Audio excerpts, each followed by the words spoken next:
നമസ്കാരം. ഗർഭകാലത്തെക്കുറിച്ച് നമ്മൾ ഒരുപാട് കാര്യങ്ങൾ സംസാരിക്കാറുണ്ടല്ലേ? പക്ഷേ പലപ്പോഴും ആരും ശ്രദ്ധിക്കാത്ത എന്നാൽ വളരെ പ്രധാനപ്പെട്ട ഒരു കാര്യമുണ്ട്. അതാണ് സർവിക്കൽ ലെങ്ത്, അതായത് നമ്മുടെ ഗർഭാശയമുഖത്തിന്റെ നീളം. എന്താണിത്? എന്തിനാണിതിനിത്ര പ്രാധാന്യം? വരൂ, നമുക്കിതിനെപ്പറ്റി വിശദമായി സംസാരിക്കാം. ഈയൊരു വാചകം കേൾക്കുമ്പോൾ തന്നെ എന്തോ ഒരു പ്രത്യേകത തോന്നുന്നില്ലേ? ശരിയാണ്, ഗർഭാശയമുഖം വെറുമൊരു പേശിയോ ഒരു ചുമരോ അല്ല. അത് നിങ്ങളുടെ കുഞ്ഞിനെ കാക്കുന്ന ഒരു നിശബ്ദയായ ഹീറോയാണ്, ഒരു കാവൽക്കാരിയാണ്. വഴിയെ അതിന്റെ പ്രാധാന്യം നമുക്ക് ശരിക്കും മനസ്സിലാവും. ഒരു നിമിഷം ഒന്ന് ചിന്തിച്ചു നോക്കൂ. നിങ്ങളുടെ കുഞ്ഞ് ഗർഭപാത്രത്തിൽ സുരക്ഷിതമായിരിക്കുമ്പോൾ പുറംലോകത്തു നിന്നുള്ള എല്ലാത്തിൽ നിന്നും അതിനെ സംരക്ഷിക്കുന്ന ഒരു ഗേറ്റ് കീപ്പർ, അതാണ് യഥാർത്ഥത്തിൽ ഗർഭാശയമുഖം ചെയ്യുന്ന ജോലി. ആ 9 മാസവും ആ ഗേറ്റ് ഭദ്രമായി അടഞ്ഞുകിടക്കുക എന്നുള്ളതാണ് ഏറ്റവും പ്രധാനം. അപ്പോ ഗർഭകാലം മുന്നോട്ടു പോകുന്തോറും നമ്മുടെ ഈ ഗേറ്റ് കീപ്പറിന് ഒരുപാട് സമ്മർദ്ദങ്ങൾ നേരിടേണ്ടി വരും. അതൊരു ചെറിയ ജോലിയല്ല. എന്തൊക്കെയാണ് ആ ശക്തികൾ എന്ന് നമുക്കൊന്ന് നോക്കാം. വളരെ സിമ്പിളാണ്. കുഞ്ഞു വളരുമ്പോൾ എന്ത് സംഭവിക്കും? ഭാരം കൂടും, അല്ലേ? അതോടൊപ്പം കുഞ്ഞിന് ചുറ്റുമുള്ള ആംനിയോട്ടിക് ദ്രാവകത്തിനും ഭാരമുണ്ട്. ഇതെല്ലാം കൂടി സ്വാഭാവികമായും താഴേക്കൊരു മർദ്ദം കൊടുക്കും. നമ്മളതിനെ ഗ്രാവിറ്റി എന്ന് പറയുന്നു. ഇനി മറ്റൊന്ന്, ഗർഭപാത്രം ഒരു ബലൂൺ പോലെ വികസിക്കുകയാണെന്ന് ഒന്ന് സങ്കൽപ്പിച്ചു നോക്കൂ. അപ്പോൾ അതിനകത്ത് മർദ്ദം കൂടുമ്പോൾ ആ ബലൂണിന്റെ കെട്ടില്ലേ, അവിടെയല്ലേ ഏറ്റവും കൂടുതൽ പ്രഷർ വരുന്നത്? അതുപോലെ തന്നെയാണ് ഗർഭപാത്രം വലുതാകുമ്പോൾ ഗർഭാശയമുഖത്തും നല്ല മർദ്ദം വരുന്നത്. ചില സമയങ്ങളിൽ നമ്മുടെ ശരീരം തന്നെ നമുക്ക് പണി കൊടുക്കും. അതായത് ചില ഹോർമോണുകളുടെ പ്രവർത്തനം കാരണം പ്രസവ സമയമാകുന്നതിന് എത്രയോ മുൻപ് തന്നെ ഗർഭാശയമുഖം മൃദുവായി വരാൻ തുടങ്ങും. അതും ഇതിനൊരു കാരണമാകാറുണ്ട്. ഇതിലെ ഏറ്റവും പേടിപ്പെടുത്തുന്നൊരു കാര്യം എന്താണെന്നറിയാമോ? ഈ മാറ്റങ്ങളൊന്നും നമ്മൾ അറിയുകയില്ല. യാതൊരു വേദനയോ മറ്റ് ലക്ഷണങ്ങളൊന്നും തുടക്കത്തിലുണ്ടാകണമെന്നില്ല. അപ്പോൾ പിന്നെ നമ്മുടെ ഈ ഗേറ്റ് ദുർബലമാകുന്നുണ്ടോ എന്നെങ്ങനെയാണ് നമ്മൾ അറിയുക? അതെ, ഇവിടെയാണ് കൃത്യമായ പരിശോധനകളുടെയും അളവുകളുടെയും പ്രാധാന്യം വരുന്നത്.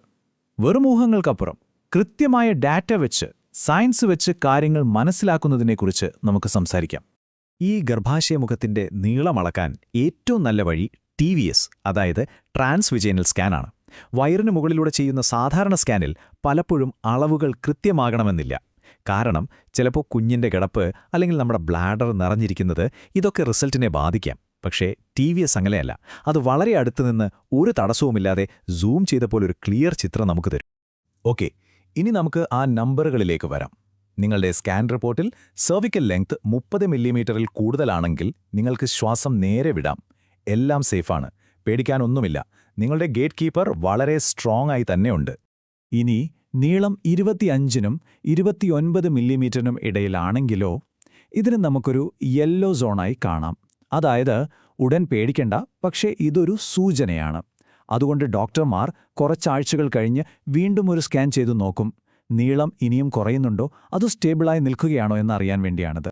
ഇനി നീളം 25 മില്ലിമീറ്ററിൽ കുറവാണെങ്കിൽ അതിനെയാണ് നമ്മൾ ഷോർട്ട് സെർവിക്സ് എന്ന് പറയുന്നത്.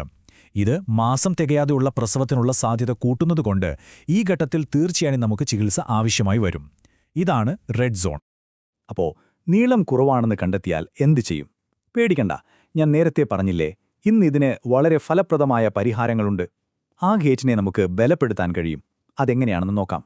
പ്രധാനമായും 2 വഴികളാണ് ഡോക്ടർമാർ നിർദ്ദേശിക്കാറ്. ഒന്നാമത്തത് പ്രൊജസ്ട്രോൺ എന്ന ഹോർമോൺ സപ്പോർട്ടാണ്. ഇത് ഗർഭപാത്രത്തെ ഒന്ന് ശാന്തമാക്കി നിർത്താനും ഗർഭാശയമുഖത്തിന് കൂടുതൽ ബലം കൊടുക്കാനും സഹായിക്കും. രണ്ടാമത്തത് സെർക്ലാജ്. ഇതൊരു ചെറിയ സർജറിയാണ്. ഒരു സഞ്ചിക്ക് നമ്മളൊരു കെട്ടിടുന്നതുപോലെ ഗർഭാശയമുഖത്തിന് ചുറ്റും ഒരു സ്റ്റിച്ചിട്ട് അതിനെ ബലപ്പെടുത്തുന്ന ഒരു രീതിയാണിത്. ചികിത്സയോടൊപ്പം തന്നെ പ്രധാനമാണ് നമ്മുടെ ചില ദൈനംദിന പ്രവൃത്തികളിലെ മാറ്റങ്ങൾ. ഇതിനർത്ഥം 24 മണിക്കൂറും ബെഡിൽ കിടക്കണം എന്നല്ല. അതിന് പെൽവിക് റെസ്റ്റ് എന്നാണ് പറയുക. അതായത് ഭാരമുള്ള സാധനങ്ങൾ എടുക്കാതിരിക്കുക, ഒരുപാട് സ്റ്റെപ്പുകൾ കയറിയിറങ്ങുന്നത് കുറയ്ക്കുക, ഓട്ടോറിക്ഷ പോലുള്ള കുലുക്കമുള്ള യാത്രകൾ ഒഴിവാക്കുക. ഇതൊക്കെ ആ ഗേറ്റിനെ കുറച്ചുകൂടി വിശ്രമം കൊടുക്കും.